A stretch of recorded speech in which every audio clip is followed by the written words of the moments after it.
listening to the Loud Talk Podcast, powered by Hustle Killer. You're listening to Loud Talk Podcast, powered by Hustle Killer. It's motherfucking Bernie Mac. You listen to motherfucking Loud Podcast, motherfucker. Yo, Ace Dawn, Loud Talk Podcast. We made it. This is season 2, episode 10, all right? Got a special guest today to my left. We got Larry Deville, baby. What's going on, man? How are you? How you doing, dog? How you doing? Good to see you. I'm great. I've been seeing you in a while, so it's a good time for us to catch up and, Absolutely. you know, talk about some things. But so I know you from Somerville originally. That had to have been at least 10 years ago. 10 plus, yeah. 10 plus years ago. For sure. When you was with DC Fam and I was with Black Rose. Yeah. And we linked up a few times and we did shows together. Yeah, we were Middle East. always around. Downstairs, and it kind of went hand in hand, Black Rose and DC Fam at one point in time, because we started kind of hanging a lot. Absolutely. But we can't obviously speak about DC Fam without speaking about 30 Baby. Oh boy. And R.I.P. to the homie 30 Baby. Oh, yeah, he was very instrumental in many people's lives, let alone people's careers. And we're gonna get into a little bit more, a little bit about that in a minute. But you know what I want to talk to you about us both working with Louis Bell. Oh boy. Huh? Another gem. Another gem, man. Yeah, it says the history is just crazy, bro. It is. If you don't know who Louis Bell is, You should. He's one of the biggest songwriter, engineer, producers. I think he's the biggest. The biggest out there.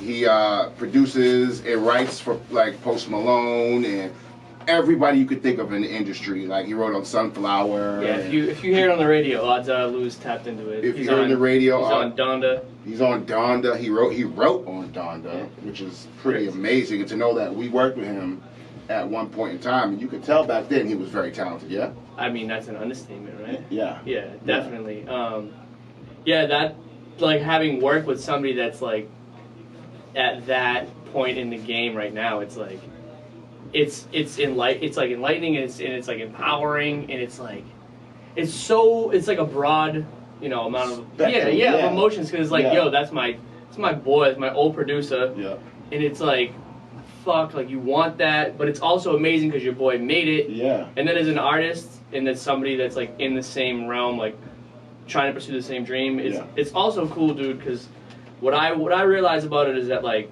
when you're in anything that's like in the arts, like music or whatever it is, producing, it's almost like you're like this like delusional person. Like you are trying to achieve a dream That is. But to know like that many degrees of separation away from somebody that's actually doing it, it just makes it like I'm older now, you know what I mean? I'm not like in my 20s like I used to be when I first started, but to know that Lou and other people as well, bro, but to know that Lou is doing it, it just makes it, like okay, this is possible. This isn't just a dream. This isn't just like a false reality. Like this is something that can happen. Absolutely, and from here, from this area, it was amazing, bro. And I know like I don't have to tell you because you work with Lou too, but it's like. I was so young working with Lou, and even Third was just like an amazing artist, like writing, and he taught me so much. But being able to be in the same room, like I never wanted to be the loudest person in that room because I didn't want to over like I was miss like a lesson or I'm listening when that man's talking. I'm paying attention to everything that he was doing, and I'm like absorbing all of that. You know what I mean? So it was so cool, and it played a huge part in what I do now. Right. Having worked with that dude, and I'm so proud and like so happy to see hell that. Hell yeah! I always comment on his post when he posts a new achievement. And always. And I know he's up there now. You know what I'm saying? And he's worked with many artists before he got to that position. So we can't expect him to like be reaching out to every single artist. But I know he sees that we appreciate and see his. It's growth. Amazing to see. It's just amazing to see. Yeah. I was in LA I was in LA last February, like working on some music, and I hit him up, and it was like, I'm like, yo, this is what I'm doing, this is what's up. Yeah. And like, obviously, I didn't expect anything crazy, but like, like we chopped it up, dude. And he's really up to so many. Yeah, he is. It seems like every week it's like damn, a new credit, right? Yeah, it's like, yo, what is going on? Yeah, but it's really cool. It is definitely fire. Shout out to Louis Bell, aka what we know him as Lou Balls. Lou Balls. From back in the day. I like Louis Bell better. It sounds more proper and I like professional. Louis Bell better. Definitely. So I want to go through a list of like some of your recent drops, like singles and stuff like that. Sure. And I want to start with obviously Dark Clouds, okay? Yeah, please. Which was a tribute to 30 who passed away. Now, can you tell me a little bit? Well, I don't need to know where the inspiration came from it, but can you tell me how hard that was to even go into the booth and even record that? Because honestly, that was like, your boy. You know what I'm saying? Yeah, Leonis was like my brother, bro. That's like my best friend. Yeah. But it wasn't like I never tried to make a record about Third. Yeah. Like I was with Show. Like I don't know, you went to the National Show. I was with Show, and like me and Show had gotten into a groove, especially when COVID hit, where I was like, bro, I got nothing else to do, and he had nothing else to do. So me and Show were working on new records, whether it was just for writing purposes or just working with each other, like, you know, like twice a week. Yeah.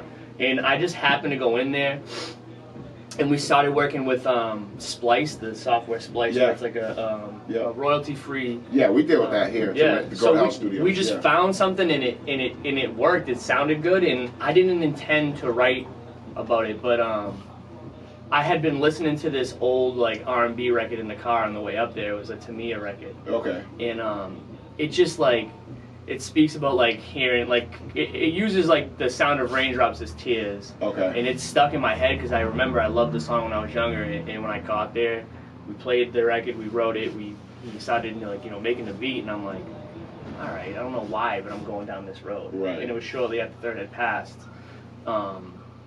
In that whole week or so, like when Third passed, it was fucked up, dude. Like, it was. Believe me, I know. Yeah.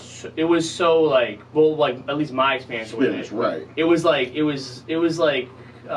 cliche, because like I was working, like I went to work. Yeah. And like I got that phone call from Lex. Right. And like I was like, nah, like you're playing. Yeah, Stop. it didn't seem real because Neezy actually called me. Really? And told me, and I was just like, it was a jaw-dropping moment. Right.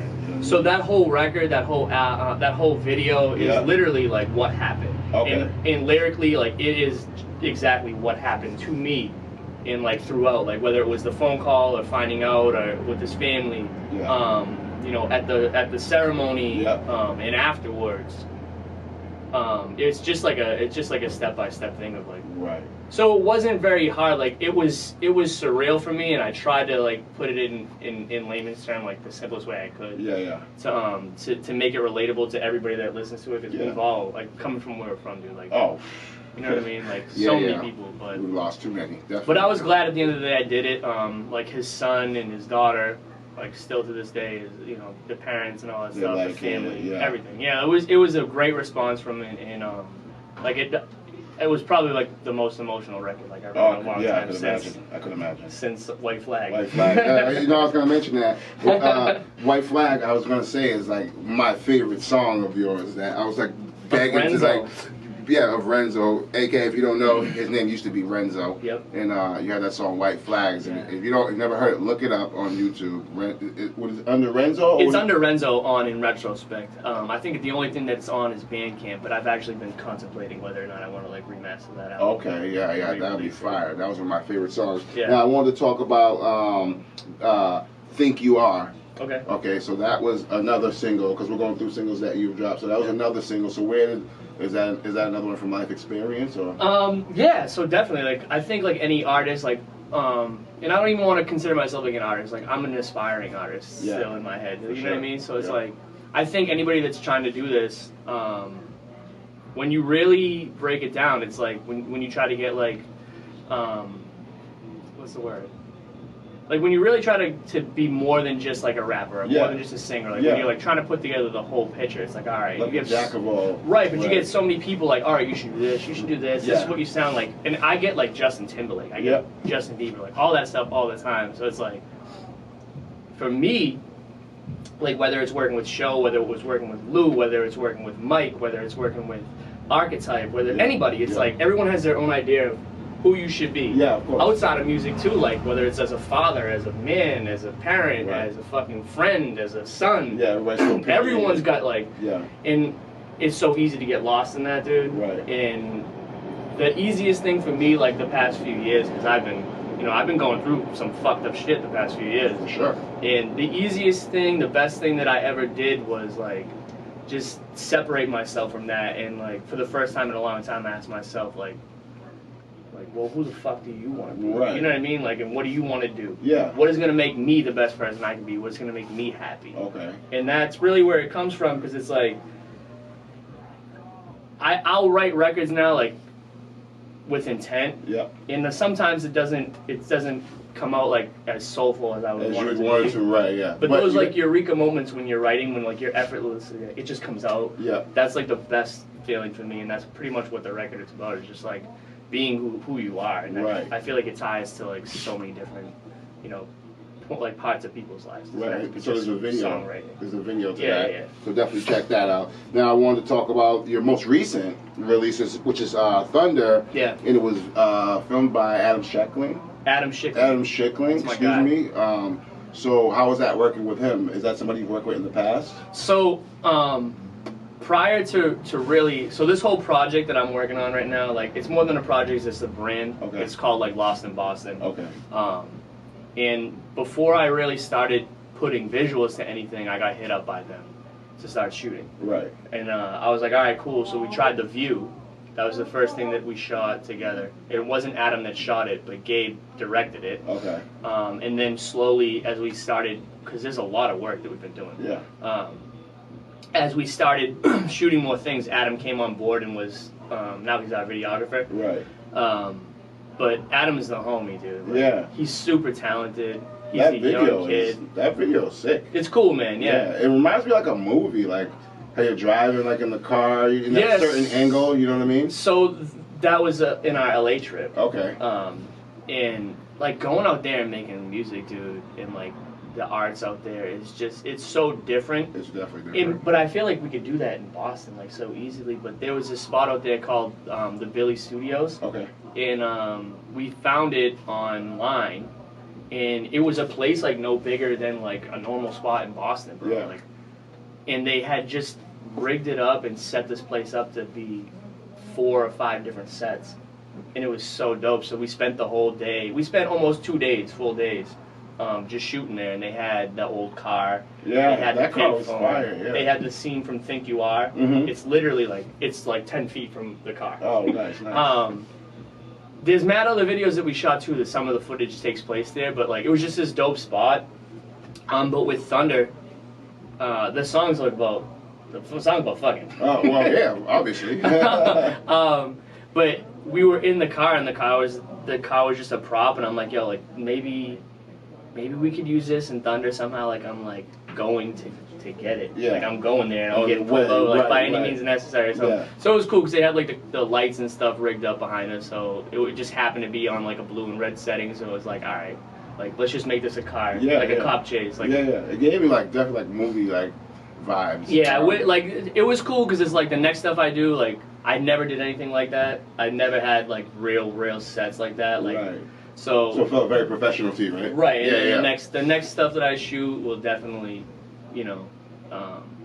be affected by those. Right. It's just a growing period. But it was dope shooting at the Billy Studios. They were great people. Shout out to them, definitely. And if you want to hear or see any of his visuals, make sure you go on YouTube and you look up Larry Deville, and you're gonna see his latest release, Thunder, which is a fire-ass video and a fire-ass song. Thank you. So like, how would you categorize like your style of singing? Like each singer has their own style. Like, how would you be like in the realm of like, not obviously Justin Timberlake? I love JT. That's like flattering when people say that. I don't mind it at all. Yeah, no, for sure. But I feel like I grew up like around hip hop so much that everything that I do, like whether it's like I saw like your other episodes and stuff, like you had Styx on. Yep. Like Styx is like such an impactful person. Legend. I actually have DJ Styx. I shot an interview with Styx, and we talked about like because the record before Thunder was Go Down. Okay. And it's like a reggae-esque song. Vibe. And like that's just what we grew up listening to. Of course. So especially like in Somerville. Hell yeah. So I don't know if I would like categorize myself as anything in particular. Like I don't want to be like in one like facet of music or one genre, but like I consider myself now like a pop artist, like a singer songwriter, like pop artist. Pop artist, okay. I want to be like cross genre. Like if I feel like I want to do reggae, like I'm gonna do reggae. If I want to do something that's a little harder, or I could cross into it. I like country. I like rock. Definitely. I like pop. I like so much music that like. You really can't be a true artist if you don't try to like take not inspiration, but listen to all different types of music to create an ultimate form. So that's dope, man. Definitely. So I want to talk about your shop, the barber shop. Okay. What is it? The 968 The Shop. Yeah, 968 The Shop. So can you tell me how you became? Because obviously when I knew you, you didn't have your own barber shop. Maybe a couple years after that, you got it. Shortly after, yeah. Like once I had Aubrey, once I had my first child. So how'd you come to acquire that spot? It's pretty popular too. Thank you so much, man. Yeah. So I've been a barber since I was 6. Like I didn't go to college and nothing like that. I went and got my barber's license. My father is a hairdresser. Oh, okay. Yeah, so he's been there since 1983. Wow. So I like literally grew up in his shop. I was 1 year old. Wow. Yeah, really? Thanks. Yeah, I was 1 year old. Wow. Yeah, we're getting old. I know. We're definitely getting old. So. So it's been there forever, man. And like when I had my first, I confronted my dad and I'm like, look, like I want you to come to a spot with me in Cambridge and check this spot out. I'm thinking about renting this spot out. Yeah. Because at that point I was not really happy with like where I was at and what I was doing, and I wanted to really like, take it upon myself to provide and take a step. Like you said, we're growing up. For sure. We're not young anymore. And he was like, why? And I'm like, we don't really see eye to eye on a lot of stuff. Yeah, It's just like, I want my own space, I want to do this and that. He's like, let's just do it. And me and my dad just were like, all right, fuck it. Fine. So the place needed like a lot of work, and I had like a concept for what I wanted to do and what I knew he'd be comfortable with, because my dad's old school. Yeah, for sure. So I knew if I tried to go too crazy with it, he wouldn't be about it, and I wanted him to feel comfortable, and I know he's like a car and motorcycle like guy. Yeah. So I kind of like tricked it out to like look like a garage. Oh, nice. With all like tool chests and stuff like that. So we've been there since 2012, and it's dope, dude. It's like. That's a long time, man. I know. I mean, in reality, thank you so much, you man. deserve that proudly, man. Honestly, that's really dope. Yeah, it's cool, man. It's really cool. Like, my kids are there a lot. Like, I'm with my dad at work. Like, it's something that, like... Oh, so your dad's there on a regular basis? No, not anymore, like, regularly. Okay, like, he's there Saturday, Friday, and Saturday. Yeah, he's always around. Yeah, for sure. He's always doing something.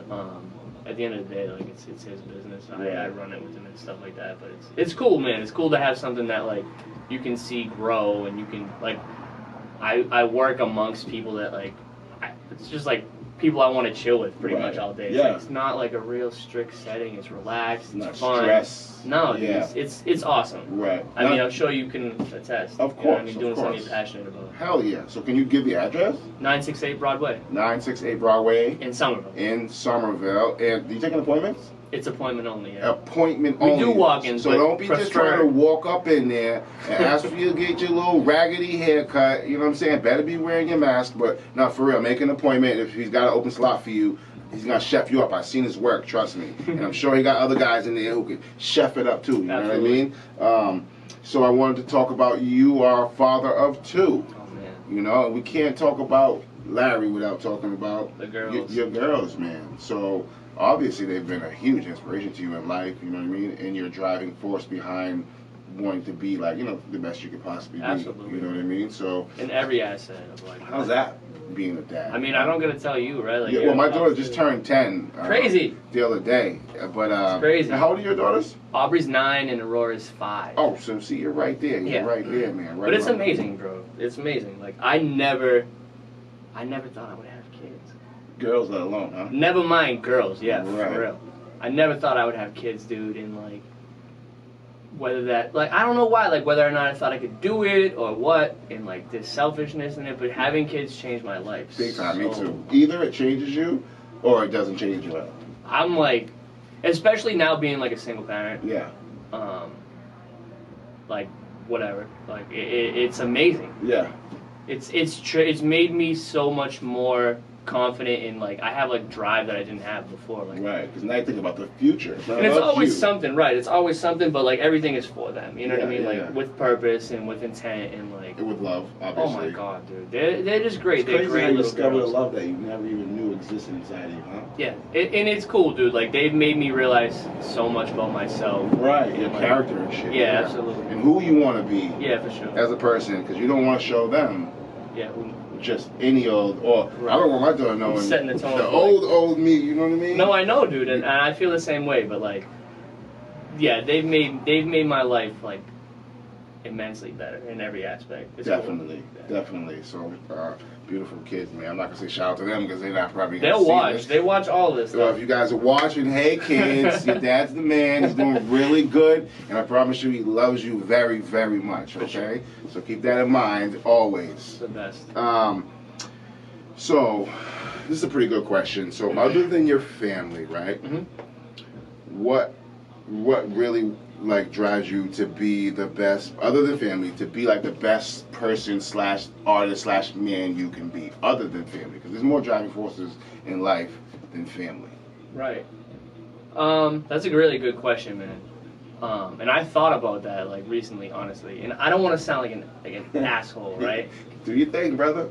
But like at this point for me, dude, like with like what I've been exposed to, what I feel like I can do, bro, like I want the whole world to know who the fuck I am. Facts. Or just like, and it's not so much about validation anymore, because it's like before, I don't know, maybe you feel the same way, maybe you don't, but like when I made music before, it was like, it was for somebody else to tell me that it was good. Okay. I don't fucking need that anymore. No more. Yeah, You know what I mean? Like I don't need that anymore. That validation, like you said. No, but like I do want music to be my career. And it will be, because let me tell you something. Even back then, bro, 10 years plus ago, I knew it was pretty obvious and evident to everyone that you were extremely talented. Bro. I appreciate you know that what so I'm much. saying? We all, And it's not just like, I'm not saying me, like just collectively, like the circle of artists that we were around, dude, like legendary. People don't really get And I'm it. not even trying to sound like an idiot, because No. I'm sure like anywhere we go, and I've been like, my girl now, like she's taking me out west. Yeah. And like I've been to Cali, I've been to Florida, I've been all around, and I've seen a lot of artists everywhere. But Yeah, like yeah. I'm sure they have dope artists everywhere. Of But course they Boston do. itself, man, like I want to be that embodiment, because like there's for sure a hip hop scene in Boston. Definitely. There's a Huge. big punk rock scene in Boston For and sure. rock. Yeah. But like collectively as a whole, like New England in general, Massachusetts in general, like there's such a fucking hotbed There is. here. And it's like, Deep it's talent. been bubbling and it's been bubbling, and like if I could be that person to like make Massachusetts Atlanta, or like make Massachusetts Miami or Florida, or like, Right.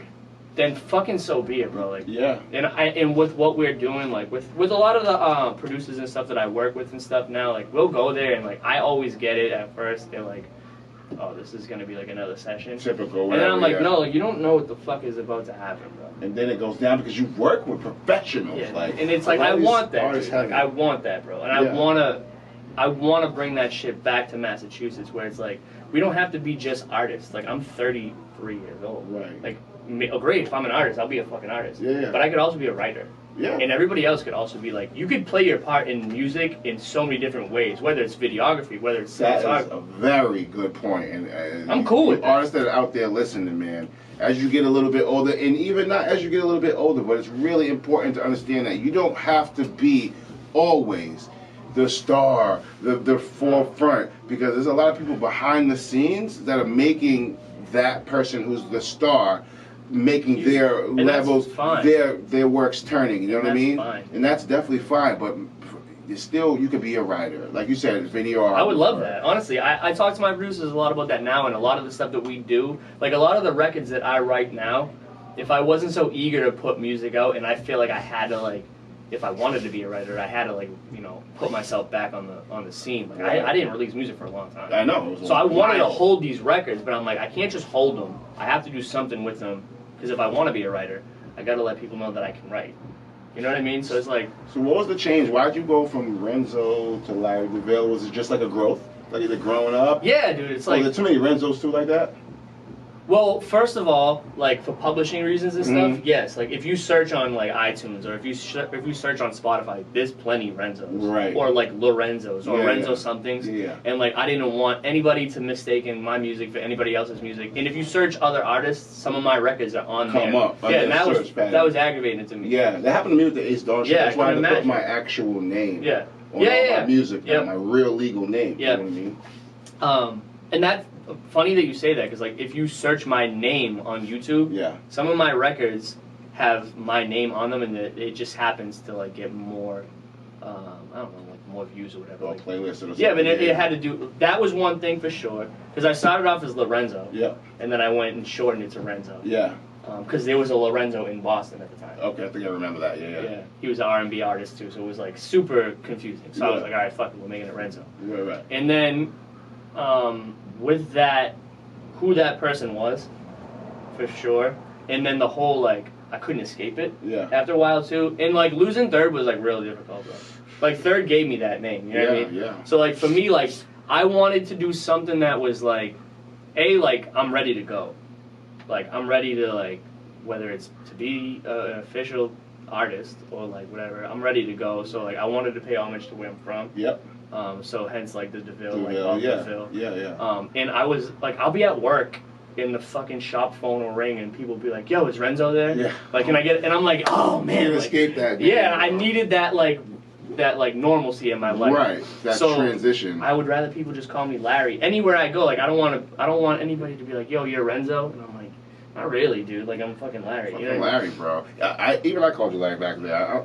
I mean, maybe like when you release something, I might call you Renzo, but no, I just prefer it. You know what I mean? I feel more comfortable with that. I feel like it's just like now you know exactly who I am. Like this is me. I'm not making music under an alias or as a person. I'm making music that is just me. So you've just grown in many different ways. You got any upcoming singles that you can tell people about? Dude, so many records. Tell us one. Tell us one single, the biggest one you can't wait for people to hear this next one. I just sat down. I just finished cutting my videographer, Adam. I just finished cutting his hair before I came here. Okay. And we were talking about, like, I have a release that's not shot yet. Okay. But they're two of my favorite records I ever wrote. One of them's called Forbidden Lover, and one of them's called Addicted. Okay. Me and Sho made both of them. Forbidden Lover is like super eerie, and Addicted is like the epitome of Justin Timberlake meets Timberland. Ooh. That's always a dope combination, those two. Yeah, and we put together like the video treatment. Like I've written the script. It's gonna be like a dope movie, pretty much. I'm putting the next release I have, I believe in January, because I'm gonna wait a little bit. You know, it's this project I've been working on called Lost in Boston. It's 4 records in one that make a movie. So that'll be dope. And then after that, I'm gonna release a record called Daydream, and after that, I'm gonna release a record called New Goals I shot with Still Gold and the Archetype. Okay, fire. Shout out to them too. We have so much work, man. I just been like, COVID was a blessing in disguise because I worked so hard on so many things, and I was able to like really focus on music. Right. Like I got shut down for a long time. You know what I mean? Cutting hair. Well, I'm glad you're back, man. Yeah, but it was cool. So like I have a lot of work, and I have 2 EPs that I'm working on right now too. So like the Archetype and I, by the end of 2022, we'll have a whole EP, and Sho and I'm sure we'll have a whole EP as well. That's fire. So make sure you guys check him out. I'm gonna wrap up this episode with Larry Deville. All right, a dear homie of mine, man, very talented guy. Please check him out online. And I wanted to actually remember to tell y'all, because every episode I tell y'all, I wanted to thank our sponsors, Hustle Killer and Goat House Studio, who always make the wheels turn. It's not possible without them, so we wanted to thank them. And Larry, I want to personally thank you for taking time out and coming to see me, because kidding me? This should have happened a long time ago. Yeah, no, but I've been watching, so it's cool, bro. Like, you're doing a great job. I'm super proud to see you doing something that you're passionate about. It's awesome. Bro. It's great to showcase like artists and stuff like that. Thank you, man. I appreciate that. And anytime you want me to pull up at the barbershop, whatever, and I can interview people, I got the little mic, the little mic that attaches to the phone. And we've been doing it, yeah. Yeah, so we've been doing a little podcast there too. So let me know. And this is episode 10, season 2. We made it, man. And make sure you check out the website, www.hustlekiller.com. Go shop around, get some merch. If you want to book time at the Goat House Studios, check them out on Instagram. And check out Hustle Killer on Instagram. And check out Larry Deville on Instagram. Larry Deville 617. LarryDeville.com. Larry Deville 617. LarryDeville.com. And check out that new video, me and Thunder, alright? Don't fuck around and miss it. Check it out. All right, we out of here. Podcast. Check it out. Loud Talk Podcast, baby. We out of here. Kiki. Signing off.